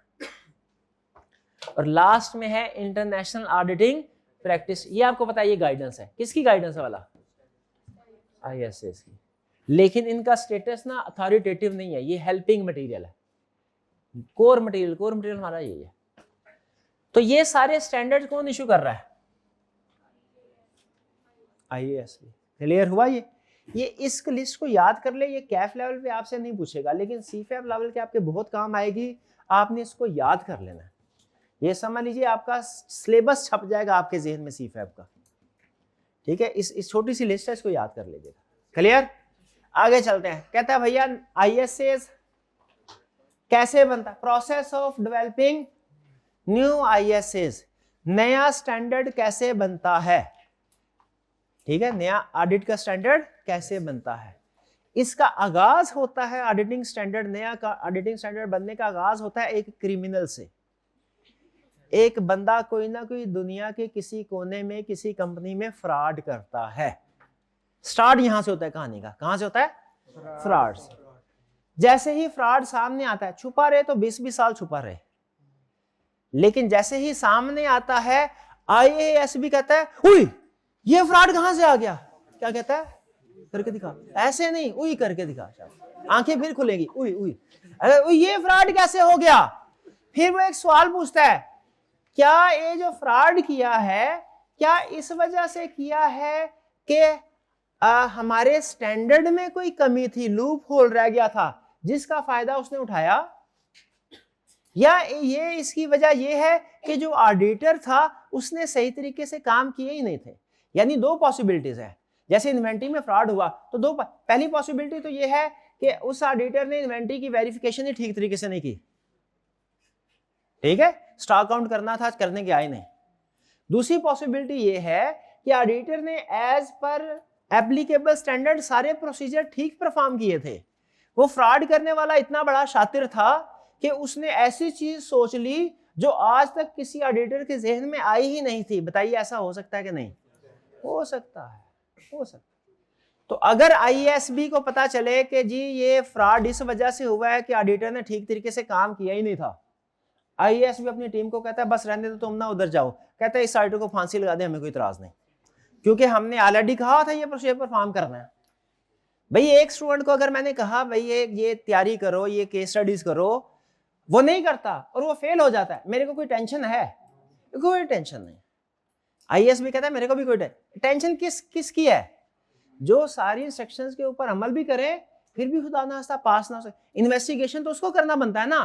तो IASB कहता है एक स्टैंडर्ड ऑडिटर ने कहा मैंने सारे प्रोसीजर परफॉर्म किए जो तुम लोगों ने बोले, फिर भी फ्रॉड हो गया। IASB कहता है इसका मतलब है वो बंदा बड़ा शातिर था। तो वो अपनी टीम, अपने फिर बड़े बड़े दिमाग होते हैं उनको इकट्ठे कर अपनी टीम रिसर्च के लिए भेजता है। एक टॉपिक सेलेक्ट किया जाता है, फिर यहाँ पे टॉपिक यानी वो एरिया जहां पे फ्रॉड हुआ है। जैसे हमारे वाले एग्जांपल में कौन सा, इन्वेंट्री। IASB अपनी टीम भेजेगा, जाओ इन्वेस्टिगेशन करो इस केस की कि फ्रॉड क्यों हुआ, हमारे स्टैंडर्ड में वो कौन सी कमी थी जो रह गई जिसकी वजह से ये फ्रॉड हुआ, ये ढूंढो। फिर उसका हल ढूंढो कि हम अपने स्टैंडर्ड में क्या चेंज करें या कौन सा नया स्टैंडर्ड लेके आए कि आइंदा इस तरह का फ्रॉड ना हो। वो फिर सारे बड़े बड़े दिमाग इकट्ठे होते हैं, एनालाइज करते हैं और फिर एक नए चीज जो है ड्राफ्ट बनाते हैं कि आज के बाद ये एग्जिस्टिंग स्टैंडर्ड में चेंज है या ये नया स्टैंडर्ड है। अगर ये प्रोसीजर पहले से हम परफॉर्म कर लेते तो बंदा फ्रॉड ना कर पाता, बच ना पाता। फिर नया स्टैंडर्ड, अच्छा अब ऐसा नहीं है कि नया स्टैंडर्ड फौरी तौर पे एप्लीकेबल हो जाता है, नहीं। IASB उसका एक बनाता है एक्सपोजर ड्राफ्ट। एक्सपोजर ड्राफ्ट का मतलब होता है रफ ड्राफ्ट जो बाकी सारे मुल्कों के साथ शेयर किया जाएगा। जैसे अब सोचना शुरू किया ही है हमने, तो हम थोड़ा प्रोएक्टिव होके भी सोचें। यानी ये तो हमने सोच लिया कि आइंदा ये फ्रॉड ना हो, लेकिन अगर इससे मिलते जुलते कोई और फ्रॉड भी तो हो सकते हैं। IASB सारी मेंबर बॉडीज को जो पाकिस्तान में ICAP है उन सबको एक्सपोजर ड्राफ्ट भेजता है नए स्टैंडर्ड का, कहते हैं इसके ऊपर कमेंट दीजिए, अगर आपने इसमें कुछ आपके ख्याल में एडिशनल आइटम आनी चाहिए वो भी रिकमेंड कीजिए। मेंबर कंट्रीज में से रिकमेंडेशन आती है, फिर IASB का एक बोर्ड बैठता है, वो डिसाइड करता है कि क्या चीजें मजीद ऐड होनी चाहिए, क्या चीजें नहीं होनी चाहिए। फिर उसके बाद फाइनल ड्राफ्ट जो होता है ना, एक्सपोजर ड्राफ्ट, वो पब्लिश हो जाता है, और पब्लिश होने के बाद उसे कहा जाता है ये ISA। क्लियर हो गया? तो ISA कैसे बनता है, नया स्टैंडर्ड, ऑडिट का स्टैंडर्ड कैसे बनता है? सबसे पहले फ्रॉड हुआ, उसके बाद रिसर्च हुई, टॉपिक सेलेक्ट किया गया, जिस एरिया में फ्रॉड हुआ है उसके ऊपर टॉपिक के बेस पे स्टैंडर्ड, एक रफ स्टैंडर्ड बनाया गया जिसे हम एक्सपोजर ड्राफ्ट कहते हैं। एक्सपोजर ड्राफ्ट IASB की वेबसाइट पे अपलोड कर दिया गया, पब्लिश कर दिया गया। लेकिन अभी वो स्टैंडर्ड नहीं बना, अभी सिर्फ एक्सपोजर ड्राफ्ट है। उसे पब्लिश इसलिए किया है ताकि सारी दुनिया से कमेंट्स आ सके। सारी दुनिया से कमेंट्स आते हैं, उसकी बेस पर डिसाइड किया जाता है कि किस कमेंट को हमने अप्रूव करना है, किसको रिजेक्ट करना है। एंड पे फिर सब सारी चीजें डिस्कस हो जाती है, तो फाइनल स्टैंडर्ड बन जाता है जिसे हम इशू कर देते हैं। डन जी? ये सारी चीजें उसने यही बोली है। Select subject for study, research करो, ड्राफ्ट प्रिपेयर करो, ड्राफ्ट जो है वो पब्लिक कमेंट्स के लिए अपलोड कर दो, फिर जो कमेंट्स हैं उनको रिव्यू करो, ड्राफ्ट को रिवाइज करने की जरूरत है रिवाइज कर दो, जब सारी रिवीजन हो जाए तो फाइनलाइज करके ISS को पब्लिश कर दो। स्टैंडर्ड पब्लिश हो गया, उसमें कौन कौन से कंटेंट्स होंगे, कौन कौन सी चीजें शामिल होगी, मुझे ये बताइए। आपने तो लेकिन अकाउंटिंग स्टैंडर्ड भी नहीं पढ़ा हुआ, नो प्रॉब्लम। जो ISAs होते हैं इनके कुछ सेक्शन है। जैसे जब आप नया स्टैंडर्ड खोलेंगे उसमें सबसे पहले क्या लिखा होगा, इंट्रोडक्शन लिखा होगा। भैया ये इंट्रोडक्शन में क्या लिखा होगा, ये स्टैंडर्ड आपको बताएगा कि आपने डेटर्स को कैसे वेरीफाई करना है, ये इंट्रोडक्शन है। फिर कुछ डेफिनेशन लिखी होंगी, डेफिनेशन में लिखा होगा कंफर्मेशन लेटर, ये एक रिटन डॉक्यूमेंट है जो ऑडिटर थर्ड पार्टीज को भेजता है और थर्ड पार्टी इसका जवाब डायरेक्टली ऑडिटर को रिटर्न करते हैं, ये डेफिनेशन लिखा होगा, डेफिनेशन हो गई, ठीक है। फिर आगे कुछ हो सकता है मजीद डेफिनेशन भी हो। ब्लैंक कंफर्मेशन लेटर, अगर कंफर्मेशन लेटर में अमाउंट भी लिख दें तो वो तो नॉर्मल है, लेकिन अगर अमाउंट को गायब कर दें, अमाउंट के बगैर भेजें और उस पार्टी से कहें तुम अमाउंट लिखो, उसे कहते हैं ब्लैंक कंफर्मेशन लेटर। ये डेफिनेशन लिखी जाएंगी, ठीक है। फिर डेफिनेशन के बाद आगे रिक्वायरमेंट्स होंगी कि ऑडिटर ने क्या करना है। रिक्वायरमेंट्स में लिखा होगा जैसे auditor shall if an entity has material balance of debtors in balance sheet then auditor shall send confirmation letter to sample of debtors। ये एक रिक्वायरमेंट है। रिक्वायरमेंट का मतलब वो काम जो आपने करना ही करना है। लेकिन सिर्फ रिक्वायरमेंट नहीं होगी, फिर रिक्वायरमेंट के साथ उसका एप्लीकेशन एंड एक्सप्लेनेटरी मटेरियल भी होगा। एक्सप्लेनेटरी मटेरियल का मतलब क्या है, आगे एक्सप्लेनेशन में लिखा होगा नीचे, जैसे इस स्टैंडर्ड में एक दो जगह पे उसने लिखा हुआ क्या, अगर आपने कंफर्मेशन लेटर को सेंड किया और उसका जवाब नहीं आया तो क्या करेंगे। अब ये क्या है भला, ये क्योंकि उसने रिक्वायरमेंट तो बता दी, लेकिन प्रैक्टिस में तो डिफरेंट पॉसिबिलिटीज हो सकती हैं, हो सकता है जवाब आए ही ना, तो उस सूरत में क्या उसने गाइड किया है, उस सूरत में देखो कैश आ गया कि नहीं, अगर कैश रिसीव हो गया ना तो जवाब नहीं भी आया प्रॉब्लम कोई नहीं है। एक केस स्टडी में उसने पूछा आपने डेटर को कंफर्मेशन लेटर सेंड किया, डेटर ने उसका जवाब नहीं दिया, अमाउंट का चेक भिजवा के भेज दिया, क्या आपको एविडेंस मिल गया?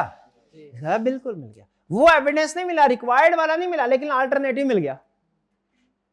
अच्छा अगर कैश नहीं भिजवाया लेकिन आपने सपोर्टिंग डॉक्यूमेंट चेक कर ली, जैसे good dispatch note sale invoice, तो फिर भी पता चल गया कि ये डेटर जो है ना इसको 29 तारीख को ये चीजें भिजवाई हैं, ये उसका गुड डिस्पैच नोट है। तो ये क्या होता है, एप्लीकेशन एंड एक्सप्लेनेटरी मटेरियल। एक और इसी स्टैंडर्ड के अंदर एक और जगह पे एक्सप्लेनेशन में उसने लिखा है कि अगर आपका क्लाइंट किसी एक डेटर को कंफर्मेशन लेटर सेंड करने से मना कर दे कि इसको ना भेजो, उस सूरत में आपने क्या करना है। ये प्रॉब्लमेटिक चीजें हैं, ये सारी कहां पे लिखी हुई हैं, एक्सप्लेन, यानी एक्सप्लेनेशन में आपको ये बताता है कि जो मेरी मैंडेटरी रिक्वायरमेंट है ना, उनको आपने परफॉर्म करते हुए अगर कोई प्रॉब्लम आई तो उसे कैसे डील करना है, मिसालों के जरिए से समझा रहा है, ठीक है। लेकिन आपके लिए गुड न्यूज है क्या, ये सारी चीजें तो आपके लिए जानना पढ़ना जरूरी नहीं है, मतलब पढ़ लें एक सरसरी तौर पर, सिलेबस में मौजूद है, क्योंकि आपने कभी स्टैंडर्ड देखने नहीं है, ये कभी आपको मौका नहीं मिलेगा देखने का कैफ लेवल पे। क्यों? क्योंकि कैफ लेवल का ऑडिट ओपन बुक नहीं है। ओपन बुक का मतलब किताब खोल के पेपर करना। आपको पता है अब ओपन बुक का सिस्टम आ रहा है पूरी दुनिया में आस्ता आस्ता, और सी में भी है। सीफैप लेवल पे आपके अक्सर पेपर जो है वो ओपन बुक है, किताब खोल के कहता है देख लो, किताब में से पेपर बनाया हो तो मिलेगा ना। और बच्चे होते क्या C5 में ढूंढते रहते हैं, ये सवाल आया किधर से, आया किधर से, आया किधर से, 10 मिनट ज़ाया हो जाता है, फिर पता चलता है ये कहीं से नहीं आया, ये जजमेंट से करना है, ठीक है। तो बहरहाल लेकिन जब आप तैयारी करेंगे तो तब स्टैंडर्ड ओपन करेंगे। तो ये स्टैंडर्ड का स्ट्रक्चर होगा। स्टैंडर्ड का स्ट्रक्चर समझ आ गया? ओके अच्छा मुझे बताइए, मैं आपसे पूछता हूँ, C5 वाले स्टूडेंट एक सवाल पूछता है, मैं आपसे पूछता हूँ, क्या जो पेपर की तैयारी करनी है सिर्फ रिक्वायरमेंट्स को पढ़ना है कि एप्लीकेशन एंड एक्सप्लेनेटरी मटेरियल को भी? दोनों को, दोनों को। और बहुत सी जो कंसेप्ट्स हैं वो यहाँ से बनाता है एक्सप्लेनेशन, ठीक है। हम यहाँ पे उसने नीचे स्टैंडर्ड में भी लिखा हुआ है कि अगर आपने शायद कहीं पे लिखी होगी ऊपर नीचे लाइन कि अगर आपने किसी स्टैंडर्ड को कंप्लाई करना है ना तो पूरे के पूरे स्टैंडर्ड को कंप्लाई करना है। ये नहीं कि कुछ चीजों को पूरा कर दिया और कुछ चीजों को पूरा नहीं किया, सारी रिक्वायरमेंट्स पूरी करनी है। और एक्सप्लेनेटरी मटेरियल को भी अंडरस्टैंड करना है, उसने लिखा हुआ है, उसने लिखा जब तक एक्सप्लेनेटरी मटेरियल नहीं ना पढ़ेंगे आपको स्टैंडर्ड की पूरी समझ नहीं आएगी, क्योंकि हर डाटा को कंफर्मेशन लेटर सेंड करते हैं ना तो जवाब नहीं आता। तो अगर जवाब नहीं आया तो वहां पे क्या करना है आपने, वो एक्सप्लेनेटरी मटेरियल पढ़ेंगे तो समझ आएगी ना।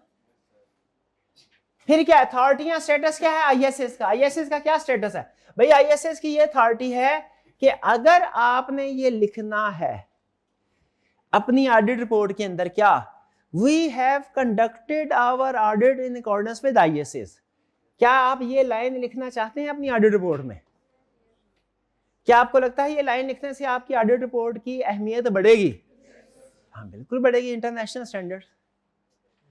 तो अगर आपने ये लिखना है तो एक शर्त है कि आपको हर आईएसए की हर रिक्वायरमेंट को पूरा करना पड़ेगा, सेलेक्टिव इंप्लीमेंटेशन नहीं। जैसे मैं जब हम स्टूडेंट थे तो उधर फाइनेंशियल स्टेटमेंट अकाउंटिंग में कंसेप्ट होता था कि आपने बेसिस ऑफ प्रिपरेशन नोट्स में डिस्क्लोज करनी है कि we have prepared these financial statements in accordance with IFRS, ये डिस्क्लोज करना होता ना। तो उसकी एक शर्त होती थी ये लाइन लिखने की कि आपने हर आईएफआरएस की हर रिक्वायरमेंट को पूरा किया हो।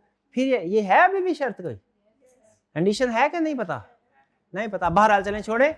आईएसएस में कंडीशन है क्या, अगर आप अपनी रिपोर्ट में ये लिखना पसंद करेंगे कि we have conducted our audit in accordance with international standards on auditing, तो इसके लिए शर्त क्या है? ठीक है, सारे स्टैंडर्ड की सारी रिक्वायरमेंट क्लियर। ये भाईजान जो थे ये नहीं भाईजान वो आज छुट्टी पे हैं, वो अक्सर छुट्टी पे होते हैं। क्या होते हैं? अक्सर छुट्टी पे होते हैं। 100 लेक्चर्स हैं, 60 छुट्टियां की उन्होंने, 40 दिन आ गए भाईजान। रिजल्ट आया उनका, साथ वाले ने पूछा हाँ भाई क्या बना, उसने कहा फेल। उसने दोस्त ने पूछा अच्छा किससे पढ़ा, उसने कहा सर आसिफ से पढ़ा मैंने। मैं तो मुकर जाऊंगा, मैं क्यों मुकर जाऊंगा भला? क्या मेरे से मैं कहूंगा वो स्टूडेंट ये कहे कि उसने मुझसे पढ़ा है जिसने कम से कम कोई 80% क्लासेस तो ली हो, और जिसने कोई असाइनमेंट जो मैंने दी थी कम से कम आधी असाइनमेंट तो की हो। ऐसा तो नहीं है ना कि भैया कभी आया कभी नहीं आया, असाइनमेंट की नहीं और वो नाम ले लिया। भाई कंप्लायंस तो नहीं ना हुई, ऐसा ही है ना। तो सिर्फ एडमिशन लेके पैसे जमा करवा दिए, 2 दिन क्लास में यार फिर कहना सर से पढ़ा है, नहीं पढ़ा सर से। यस, उसी तरह जब आप लिखते हैं रिपोर्ट के अंदर क्या we have conducted our audit in accordance with ISAs, तो आईएसए क्या कहते हैं? कहते हैं भाई मेरा नाम एक सूरत में लेना, क्या? हाँ, अगर मेरी सारे स्टैंडर्ड की सारी रिक्वायरमेंट पूरी की हो, फॉलो की हो। भाई आपको अथॉरिटी या स्टेटस समझ आ गया आईएसएस का क्या है? शाबाश। अच्छा आईएसएस का स्टेटस तो पता चल गया, आईएपीएस का भी स्टेटस पता है आपको? इंटरनेशनल ऑडिटिंग प्रैक्टिस, ये इसका स्टेटस क्या है भैया? ये सिर्फ फैसिलिटेशन के लिए है, ये आईएसएस की इंप्लीमेंटेशन के लिए गाइडेंस प्रोवाइड करते हैं। इनका दर्जा आईएसएस से नीचे का है? इनका क्या है दर्जा? आईएसएस से नीचे का है। ये guide auditors in applying ISAs, promote good practice, lower authority than ISAs. जाहिर है जो मेन रूल है और जो इंटरप्रिटेशन है दोनों एक बराबर तो नहीं है। ये था जी हमारा आईएसएस। कुछ समझ आया आपको? चलिए कोई क्वेश्चन पूछना चाहते हो तो पूछ लीजिए। जी शाबाश। सर अगर एक ऑडिट फर्म के अंदर एक से ज़्यादा ऑडिटर्स हैं और एक फाइनेंशियल स्टेटमेंट्स बना देता है और दूसरा उसका नहीं नहीं, अभी फिलहाल आपने सिर्फ, अच्छा जो चीज किताब में ना लिखी हो कोशिश करें उसके ऊपर ज्यादा गौर ना करें लर्निंग ऑब्जेक्टिव में, ठीक है? बताया आपने वो आप नहीं ठीक है ठीक है ठीक है। आपके फाइनेंशियल स्टेटमेंट तो करा सकते हैं तो हाँ हाँ नहीं बिल्कुल ठीक, मैं ये नहीं कह रहा, मैं वैसे कह रहा था। जनरल बात क्या क्वेश्चन इनका ये है, क्या CA firms financial statements prepare कर सकती हैं? यस। क्या सीए फर्म्स फाइनेंशियल स्टेटमेंट्स को वेरीफाई कर सकती हैं? यस। अब अगला सवाल, असल सवाल ये था, क्या एक ही फर्म फाइनेंशियल स्टेटमेंट्स को प्रिपेयर भी करे और बाद में उसको वेरीफाई भी करे, ये कर सकती है? नो। अगला सवाल, सर एक फर्म के अंदर डिफरेंट डिपार्टमेंट्स होते हैं, ठीक है, डिफरेंट पार्टनर्स हैं, एक पार्टनर या डिपार्टमेंट फाइनेंशियल स्टेटमेंट्स को प्रिपेयर करे, दूसरा डिपार्टमेंट उसको वेरीफाई करे, ऐसा हो सकता है? इसका वन वर्ड आंसर फिलहाल है नो। नो, ठीक है जी, नो, वन वर्ड। आगे चल के बाद में हम कुछ डिस्कशन करेंगे। क्लियर जी? अच्छा भाई अभी टाइम है 10 मिनट है।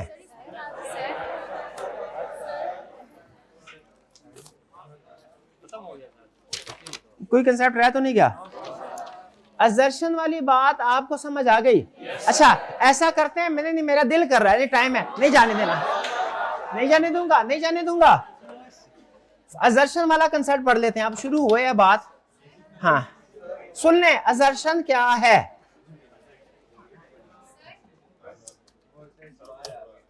अच्छा नहीं, आपने सवालों में मुझे उलझाना नहीं है अब। हाँ मैं आपका तरीका वारदात समझ गया हूं।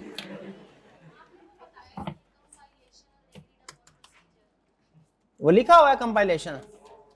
कंपाइलेशन का मतलब है प्रिपरेशन ऑफ फाइनेंशियल स्टेटमेंट्स। क्या मतलब है? प्रिपरेशन ऑफ फाइनेंशियल स्टेटमेंट्स को बोलते हैं कंपाइलेशन। और एग्रीड अपॉन प्रोसीजर भी ये इससे मिलती जुलती एक टर्म है। देखें रिलेटेड सर्विसेज में दो एग्जांपल है। कंपाइलेशन, कंपाइलेशन का मतलब है फाइनेंशियल स्टेटमेंट्स प्रिपेयर करना। लिख ले, compilation is equal to prepare financial. Agreed upon procedure का मतलब है क्लाइंट जैसा जैसा कहे वैसे वैसे प्रोसीजर परफॉर्म करना, ठीक है? एग्रीड अपॉन प्रोसीजर में और ऑडिट में क्या फर्क है? ऑडिट में हम आईएसएस के मुताबिक प्रोसीजर परफॉर्म करते हैं, वो प्रोसीजर जो हमें आईएसए कहता है। और एग्रीड अपॉन प्रोसीजर में क्या करते हैं? वो प्रोसीजर में क्लाइंट है। दोनों में फर्क है, प्रोसीजर चाहे एक जैसे हो, दोनों में फर्क है, ठीक है? हमारा एक क्लाइंट है, मुझे याद आ गया, उसने कहा भैया, बैंक था, उसने कहा भैया मेरे को शक है कि हमारा एक ब्रांच मैनेजर जो है ना, उसने पार्टी के साथ मिल के रिश्वत ले के ना बेतहाशा लोन दिए, सिक्योरिटी कोई नहीं रखी। तो आप ऐसा करें कि आप हमारी सिर्फ एक ब्रांच जो वो वाली है जिसमें उधर जाएं और उसमें सिर्फ वो वाले लोन जो इस साल में दिए गए हैं उनको सेलेक्ट करें और उनमें से वो लोन जो 1 करोड़ से ज्यादा अमाउंट वाले हैं उनको चेक करें कि उनकी सिक्योरिटी मौजूद है कि नहीं। देखिए ये सारा स्टेप बाय स्टेप प्रोसीजर हमें कौन बता रहा है? क्लाइंट बता रहा है। ऑडिटिंग स्टैंडर्ड होते तो वो तो और भी बहुत सी चीजें बता रहे होते हैं। तो फिर हम इसमें क्या करते हैं, जो क्लाइंट कहता है वैसे ही काम करते हैं, ठीक है? इसको समटाइम समझने के लिए आप समझे कि फ्रॉड इन्वेस्टिगेशन भी कहते हैं। ये एग्रीड अपॉन प्रोसीजर का मतलब है जैसे फ्रॉड इन्वेस्टिगेशन करना, ये थोड़ा सा ऑडिट से डिफरेंट होता है। क्लियर जी? और की क्वेश्चन? आईएसएस को नहीं, आईएसएस ऑडिट को ही प्रायोरिटाइज करते हैं, लेकिन आईएसएस ये भी कहते हैं कि ऑडिट के अलावा बाज़ औक़ात आपका क्लाइंट कुछ और सर्विसेज भी आपसे मांगेगा। तो क्या अगर हमारे क्लाइंट कंपनीज जो है, डिफरेंट कंपनीज, सीए फर्म से ऑडिट के अलावा की और सर्विसेज भी मांगे तो क्या ऑडिटर को रिफ्यूज कर देना चाहिए? नहीं। अच्छा फिर अगला सवाल, रिफ्यूज नहीं करना चाहिए तो क्या अपनी अपनी मर्जी से सर्विस परफॉर्म करनी चाहिए कि उसके भी कोई इंटरनेशनल स्टैंडर्ड हो? इसीलिए बहुत से स्टैंडर्ड है। ये बहुत आपको ये स्टैंडर्ड लग रहे होंगे, स्टूडेंट है ना, आपको स्टैंडर्ड लग रहे हैं, अजाब है, ये इतनी ज्यादा चीजें हमें कभी ना कभी सीफा पे जाके पढ़नी पड़ेगी। लेकिन जो प्रैक्टिशनर्स होते हैं ना, वो इसका शुक्रिया अदा करते हैं कि आपकी मेहरबानी, आपने हमें बता दिया कि कोई क्लाइंट जब आएगा तो हमने उसका काम किस तरीके से करना है, स्टेप बाय स्टेप, वो यहाँ पे लिखा होता है। ठीक है जी, और की क्वेश्चन जी? नया स्टैंडर्ड डेवलप करते हैं तो जिस फ्रॉड की बिना पर जो लूप होल्स यूज किए थे उसकी कोई सजा मिलती है फिर? जब कोई नया स्टैंडर्ड होता है तो उसका मतलब है मे बी प्रीवियस स्टैंडर्ड में कोई ना कोई डेफिशिएंसी हो, तो क्या प्रीवियस स्टैंडर्ड बनाने वालों को कोई सजा मिलती है? नहीं, क्योंकि उन्होंने कौन सा जानबूझ के किया होता है। प्रीवियस स्टैंडर्ड्स वाले को नहीं, जिसने वो लूप होल्स यूज करके जिसने वो लूप, हाँ नहीं, फ्रॉड करने वाले को तो सजा मिलती है, बिल्कुल फ्रॉड करने वाले को सजा मिलेगी जिसने फ्रॉड किया है। लूप होल्स स्टैंडर्ड में थे ना, उसमें तो जैसे मैं आपको छोटी सी एग्जांपल दे देता हूँ, चले चलते हुए आज वो आगे जेद नहीं करते, छोटी सी एग्जांपल सुनने। हमारा एक स्टैंडर्ड है, वो ये कहता है आपको ऑडिट करने के दौरान में बाज़ औक़ात किसी एक्सपर्ट की जरूरत पड़ेगी। वो बताता है एक्सपर्ट कौन है। एक्सपर्ट कोई ऐसा पर्सन है जो कि अकाउंटिंग और ऑडिट की फील्ड वाला नहीं है, क्योंकि वो तो हमें जरूरत ही नहीं किसी, वो किसी और फील्ड का एक्सपर्ट है और हमें वेरिफिकेशन के दौरान में उसकी जरूरत पड़ सकती है। कैसे? इसकी मिसाल सुने। जैसे हो सकता है कि क्लाइंट जो है उसके खिलाफ कोई लीगल केसेस चल रहे हों, तो ये जानने के लिए कि वो केस हार जाएंगे कि जीत जाएंगे, हमें किसी लॉयर की जरूरत पड़ती है, वो एक एक्सपर्ट है। अच्छा, हो सकता है हमारा client significant IT system use कर रहा हो, तो उसके आईटी सिस्टम का सेटअप ठीक है कि उसमें कोई गड़बड़ है, ये देखने के लिए हो सकता है हमें कोई आईटी एक्सपर्ट साथ लेके जाना पड़े। जैसे आपका क्लाइंट, उसकी स्पेशलाइज्ड इन्वेंट्री है, सोफिस्टिकेटेड स्पेशलाइज्ड, जैसे वो ज्वेलरी है उसके पास कोई हीरे, सोने चांदी, हीरे जवाहरात मौजूद हैं और उसकी वैल्यूएशन लगाई हुई है। अब हमें तो हर चीज चमकती चमकती दिख रही है, हमें लग रहा है सब कुछ ठीक है, लेकिन क्या हर चमकती चीज सोना होती है? लेकिन ये साबित कौन करेगा? हाँ, सुनार। तो उस सुनार को साथ लेके जा सकते हैं। ये सुनार क्या है? एक्सपर्ट है। तो हमारे स्टैंडर्ड में एक ये हमेशा से है कि अगर आपको इन्वेंट्री को इस तरह की हो ना, या कोई सिचुएशन ऐसी आ जाए, एक्सपर्ट आप लेके जा सकते हैं। लेकिन पहले कंसेप्ट ये हुआ करता था, आज से 10-15-20 साल पहले, कि एक्सपर्ट को साथ लेके जाए, पहले चेक कर लें एक्सपर्ट का कोई कंपनी के साथ लेना देना ना हो किसी किस्म का, एक्सपर्ट भी इंडिपेंडेंट हो। फिर जो एक्सपर्ट को आप साथ लेके गए तो एक्सपर्ट ने जो भी कह दिया ना, वो आपके लिए काफी है, आप उसकी बेस पर रिपोर्ट साइन कर दो। भाई समझ रहे हैं? फिर कुछ फ्रॉड सामने आना शुरू हुए जिसमें एक्सपर्ट पहले तो इंडिपेंडेंट होता था, बाद में वो कंपनी के साथ मिलकर उनकी मर्जी की हाई वैल्यू रिपोर्ट दे देता था। जब ये मसले मसाइल सामने आए तो अभी कोई 8-10 साल पहले एक स्टैंडर्ड, 10-15 साल पहले स्टैंडर्ड रिवाइज हुआ, अब उन्होंने इसको चेंज कर दिया। पता है क्या कहते हैं? कहते हैं आपने जब एक्सपर्ट को साथ लेके जाना है उस वक्त भी इसको चेक करना है कि वो इंडिपेंडेंट है कि नहीं। फिर जो उसने रिपोर्ट देनी है ना आपको, आपने उसकी रिपोर्ट पे आज के बाद आंखें बंद करके इतबार नहीं करना। 20 साल पहले करते थे आंखें बंद करके इतबार, कि हम तो उसकी फील्ड के है ही नहीं, हमें क्या पता क्या है। अब के स्टैंडर्ड ये कहते हैं आप उसकी फील्ड की बेसिक अंडरस्टैंडिंग हासिल करें और देखिए उसने कहीं कोई ब्लंडर तो नहीं मारा, क्योंकि वो पास में पैसे लेके ब्लंडर मारते रहे। तो इसीलिए अब क्या करते हैं, अब हम एक्सपर्ट को पहले भी चेक करते हैं और फिर जब रिपोर्ट दे देता है उसकी रिपोर्ट को भी चेक करते हैं। पहले सिर्फ एक्सपर्ट को चेक करते थे, उसके वर्क को चेक नहीं करते थे, हम कहते थे ये बहुत मुश्किल है, हमारे बस से बाहर है। अब स्टैंडर्ड कहता है सीखो। क्या स्टैंडर्ड कहता है? सारा डिटेल में नहीं सीखना, वरना हम खुद ही कर लें, सिर्फ इतना मोटा मोटा काम सीख लो ताकि पता चल जाए उसने कोई ब्लंडर तो नहीं मारा। अब ये पहले लूप होल था, उस लूप होल का फायदा उठा के लोग फ्रॉड करते रहे। तो क्या जो पुराने ऑडिटर थे उनको सजा मिले? नहीं नहीं नहीं नहीं। वो वक्त गुजरने के साथ साथ जब फ्रॉड सामने आते हैं, आपको पता है वो जंग जारी है। जैसे वायरस एंटीवायरस, ये 10 साल पहले भी जंग जारी थी, आज भी जारी है, 10 साल बाद भी जारी रहेगी। तो ऑडिटर क्लाइंट ये जंग जारी रहे। तो जैसे जैसे उनकी तरफ से हमला होगा कोई नया, हम उसका उपाय ढूंढ लिया करेंगे आगे हमारे ऑडिटर। इसका ये मतलब नहीं है कि पुराने वाले ऑडिटर ठीक काम नहीं कर रहे थे, वो अपने जमाने के हिसाब से ठीक काम कर रहे थे, भाई ठीक हो गया। हाँ, जो क्लाइंट फ्रॉड करेगा, क्लाइंट में से जो पर्सन फ्रॉड करेगा उसको सजा जरूर मिलनी है अगर वो पकड़ा जाए। ऑडिटर को सजा नहीं मिलनी। अगर ऑडिटर ने ISS के मुताबिक ऑडिट किया है और फिर कोई मिसस्टेटमेंट नहीं ढूंढ सका तो फिर ऑडिटर को सजा नहीं मिलनी। याद है, auditor all miss statement detect करता है कि मटेरियल? ऑडिटर हाँ सिर्फ रीजनेबल लेवल पे काम करता है, ये पता ना आपको? रीजनेबल एश्योरेंस बताया हुआ ना आपको क्या? हाँ जी शाबाश। और कोई क्वेश्चन? और कोई क्वेश्चन नहीं? चले बस आपका मकसद पूरा हो गया। हमारे टीम मेंबर होते थे, सुबह आके उनको कोई काम करना है, ये काम कर दो, कहते थे मेरा एरिया बहुत फंसा हुआ है, मेरे बहुत काम है, मेरे पास सांस लेने को टाइम नहीं है, वो सारा दिन नहीं। जैसे ही 5 बजते थे ना, सीनियर कहता था अच्छा अब लेट सीटिंग करनी होगी आपने, कहता नहीं नहीं सर सब कुछ काम हो गया, सब ठीक हो गया। आपका भी वही हिसाब है, जब तक 10 मिनट पूरे नहीं ना हुए आप सवाल पे सवाल पूछिए। जैसे ही अब टाइम होगा ना छुट्टी का, एक सवाल नहीं आपकी तरफ से आ रहा, भैया अभी कोई क्वेश्चन है? चले जी आज का लेक्चर यहाँ खत्म करते हैं, और चैप्टर भी कंप्लीट हो गया, इसकी तैयारी करनी है, आपका टेस्ट होगा बाद में। अल्लाह हाफिज।